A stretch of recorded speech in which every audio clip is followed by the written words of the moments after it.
അഊദു ബില്ലാഹി മിനശ് ശൈത്വാനിർ റജീം. ശപിക്കപ്പെട്ട പിശാചിൽ നിന്ന് അല്ലാഹുവോട് ഞാൻ ശരണം തേടുന്നു.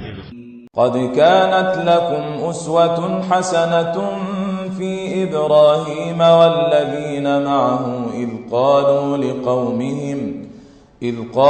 ലിഖൗമിഹിം ഇന്നാ ബുറാഅഉ മിൻകും വമിമ്മാ തഅബുദൂന മിൻ ദൂനില്ലാഹി കഫർനാ ബികും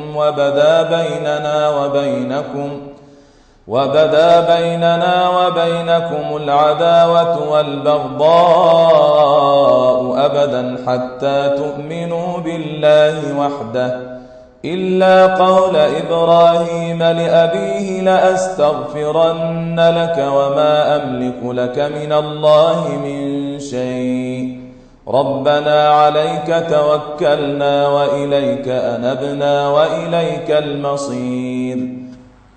നിങ്ങൾക്ക് ഇബ്രാഹീമിലും അദ്ദേഹത്തിന്റെ കൂടെയുള്ളവരിലും ഉത്തമമായ ഒരു മാതൃക ഉണ്ടായിട്ടുണ്ട്.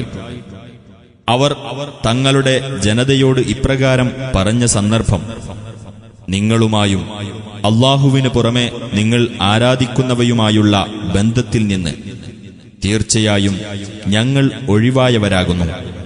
നിങ്ങളിൽ ഞങ്ങൾ അവിശ്വസിച്ചിരിക്കുന്നു. നിങ്ങൾ അല്ലാഹുവിൽ മാത്രം വിശ്വസിക്കുന്നതുവരെ എന്നേക്കുമായി ഞങ്ങളും നിങ്ങളും തമ്മിൽ ശത്രുതയും വിദ്വേഷവും പ്രകടമാവുകയും ചെയ്തിരിക്കുന്നു. തീർച്ചയായും ഞാൻ താങ്കൾക്കുവേണ്ടി പാപമോചനം തേടാം.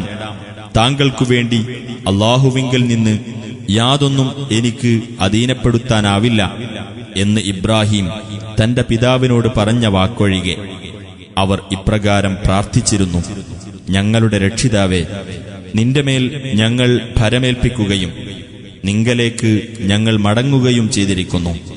നിങ്കലേക്ക് തന്നെയാണ് തിരിച്ചുവരവ്. ربنا لا تجعلنا فتنة للذين كفروا واغفر لنا ربنا إنك أنت العزيز الحكيم. ഞങ്ങളുടെ രക്ഷിതാവേ, ഞങ്ങളെ സത്യനിഷേധികളുടെ പരീക്ഷണത്തിന് ഇരയാക്കരുത്. ഞങ്ങളുടെ രക്ഷിതാവേ, ഞങ്ങൾക്കു നീ പൊറുത്തു തരികയും ചെയ്യണമേ. തീർച്ചയായും നീ തന്നെയാണ് പ്രതാപിയും യുക്തിമാനും.